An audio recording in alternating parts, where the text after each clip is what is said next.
So I've never heard about men getting pregnant. I've never heard about this argument. It must be some part of what you call the far left that is so minuscule that I, who am... No, Jane, What? It's not minuscule, and I'm sorry, you can't throw this back on us. I assume it's because you are locked into media that just never wants anyone in their audience to know anything sketchy about the blue team. Bill Maher's takedown of Jane Fonda's woke speech on the latest Club Random episode was pure, glorious chaos. Fonda came in expecting another friendly chat, the kind where every statement is met with polite nods and easy agreement. But instead, she ran into Maher's den, sharp, composed, and ready to challenge every point she made. No fluff, no hesitation, just straight talk and critical thinking. All right, let's jump right into it. The private garage door? Absolutely. I'm sorry. Yeah, that is... No, you know this about California. Come No, on. I don't. Well, I'm sorry, I don't. You've never heard that California is overtaxed and overregulated? That we are a one-party state where there's sort of no checks on that sort of extreme leftism. And that, what do you think? I don't for a minute consider California a state that is extreme leftist. Not at all, not any way. Well, that shows where your politics are. This moment says a lot. After spending decades inside the Hollywood bubble, Jane Fonda seems to believe the world outside still runs on movie magic. Years of red carpets, applause, and carefully curated virtue have blurred the line between authenticity and performance. In her world, hashtags pass for heroism and moral speeches sound like rehearsed monologues, but Maher isn't playing along. He's ready to pop that illusion with a sharp dose of reality. So buckle up. It's time to bring Fonda's high-flying ideals back down to earth where actions have consequences and words actually matter. Grab your popcorn. This one's going to sting. They became the birthers. They became the Tea Party. There's about a third of this country that's very hard right. Of course they love Trump. When he left office, he had an approval rating of 34%. So he really only had those people. Mm-hmm. Why is he now like tied? Because the other part of the coalition are people who, they don't really like him that much. They just think the far left has gone so nutty on so many issues. That's what they're being told. That's what By people like you. because it's true. You think the far left does nothing crazy? Oh, I'm sure. You can feel the tension building as the two face off, that sharp electric silence that always comes right before things explode. And sure enough, the fireworks begin. Jane Fonda takes issue with Maher's remark that the far left has gone a little mad, only to end up proving his point moments later. The irony couldn't be more perfect. It's like watching the far left's favorite magic trick: sidestep the problem, deny it completely, then accidentally confirm it mid-sentence. It's an unintentional masterclass in self-contradiction, and Maher spots it instantly. You can almost see the realization dawning on Fonda as the conversation turns against her. She's walking straight into her own rhetorical trap. All right, let's keep going. This is the far left. What do you mean when you say far left? I mean, I could give you a million Yeah, well, examples. give me one. Okay, the NAACP. You think at the end of NAACP is far Could I left? finish my sentence? Yes. You asked me for an example. Yeah. Travel advisory, that's like the State Department does to go to, I'm sure when you went to Vietnam, they were advising you not to. I didn't talk to them. I don't have no. I know, but you know what travel advisory. Yeah. Today we have them for very dangerous countries. Yeah. Don't go to North Korea. Don't go to Iran. Yeah. You know where they issued a travel advisory for black people not to go? Yeah. Florida. But they just suggest something to the average person, which I completely understand, which is, wow, do you people ever find anything that's ridiculous? Being woke isn't just a mindset anymore. It's become a full-blown framework that shapes politics, entertainment, culture, and even the way we speak. It's an ideology that often turns science into activism, challenges basic logic, and reshapes history to fit a more convenient story. In this world, facts seem flexible, reason is treated like an enemy, and emotions have taken the place of truth. And that's the heart of the problem. The issue isn't equality, it's when empathy starts masquerading as authority. I only wish Maher had pushed that point harder. He circled around it, but never quite landed the punch. Maybe he's cautious not to upset his more progressive audience, but still, it's a truth that needs to be said. Wokeness isn't evolution. It's the gradual unraveling of reason itself. Do you really think men can get pregnant? That kind of stuff. And I understand that a trans woman can get pregnant. That's different than a man getting pregnant. And the way they sort of like insist on blurring that line is if that's some sort of reasonable social cause, as opposed to just being for having full rights, respect, and protection for trans people. Saying that biological women are the ones who can conceive isn't an insult. Like, it's simply a statement of science. Maher's point was that the trans movement should focus on securing dignity and equal rights, not on rewriting biological facts. There's an important distinction between asking for respect and asking others to abandon reason to support a belief system. When feelings completely replace facts, when ideas like gender has no role in biology or men can give birth are treated as unquestionable truths, the conversation stops being about inclusion and starts drifting into denial. That kind of extremism doesn't unite people, it divides them. Real progress is built on open dialogue, mutual respect, and the freedom to speak honestly, not through censorship or public shaming. Once discussion turns into dogma, true understanding disappears. Having full rights, respect, and protection for trans people. We get that. So I've never heard about men getting pregnant. I've never heard about this argument. It must be some part of what you call the far left that is so minuscule that I, who am... No, Jane, What? It's not minuscule, and I'm sorry you can't throw this back on us.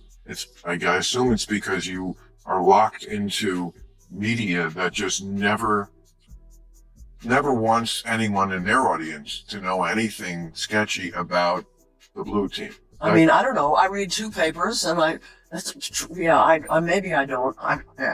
I should watch Fox News. No, I guess. I don't watch that. That's too.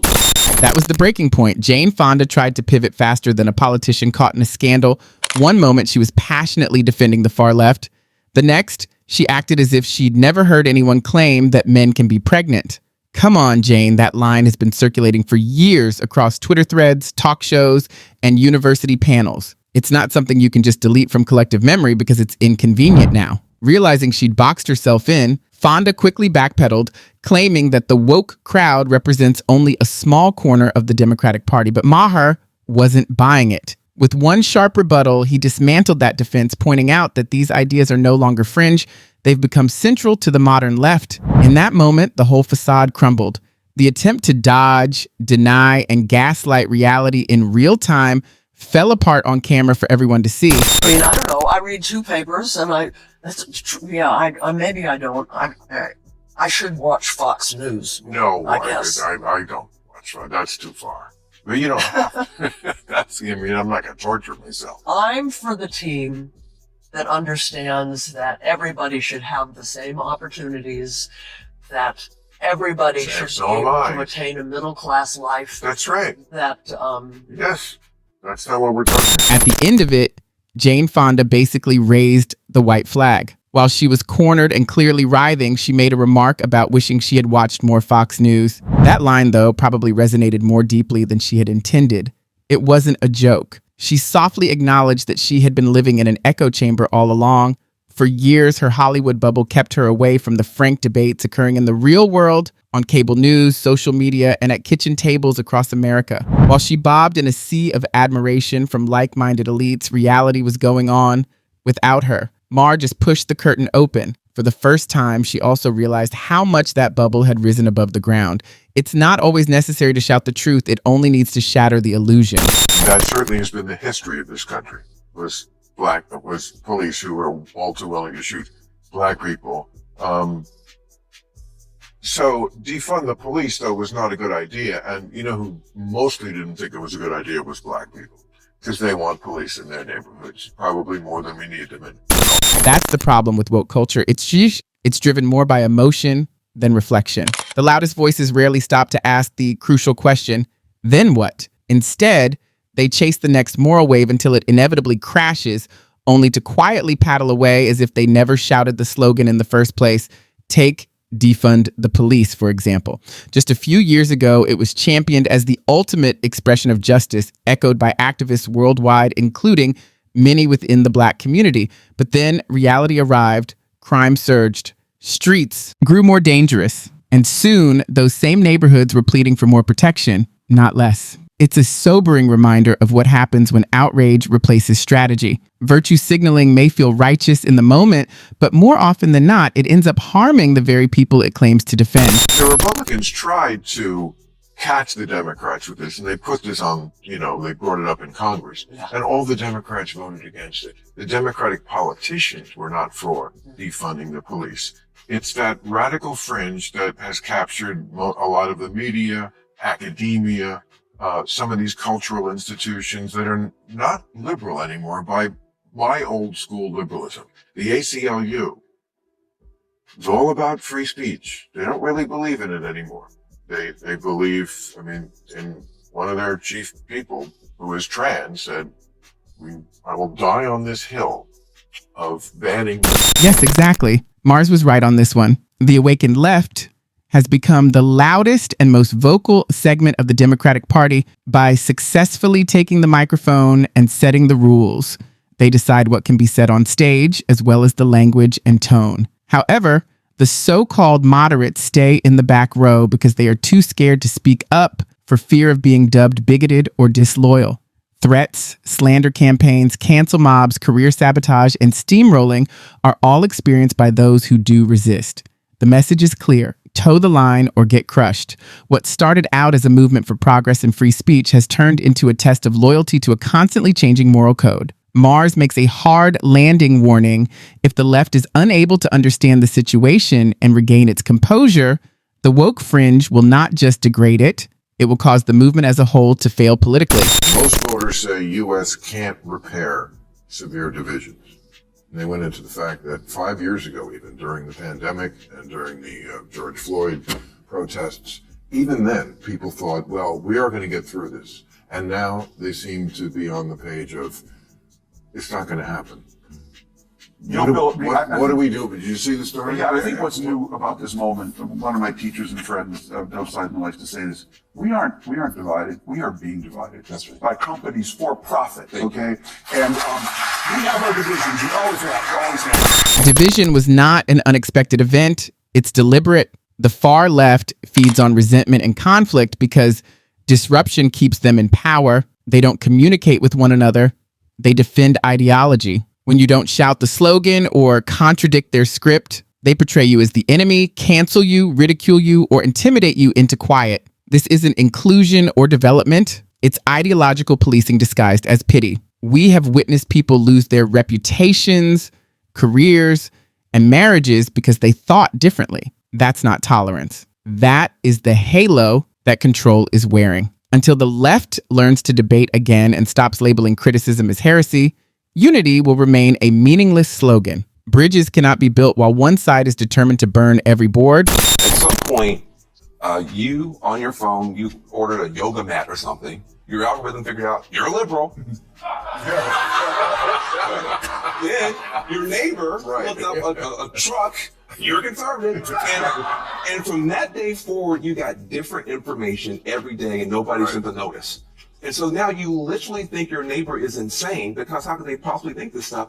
But if you put your phone next to their phone, you're in different algorithmic universes, and that is brand new. And for once, I actually agree with Van Jones on this one. There's an urgent need for a shared digital arena, a space that promotes genuine, constructive debate instead of silencing disagreement. Right now, social media algorithms act like overprotective nannies, shielding us from discomfort and feeding us only what we already believe. That's not education. That's self-imposed ignorance. If we want real discourse in this country again, we need to face the discomfort head on.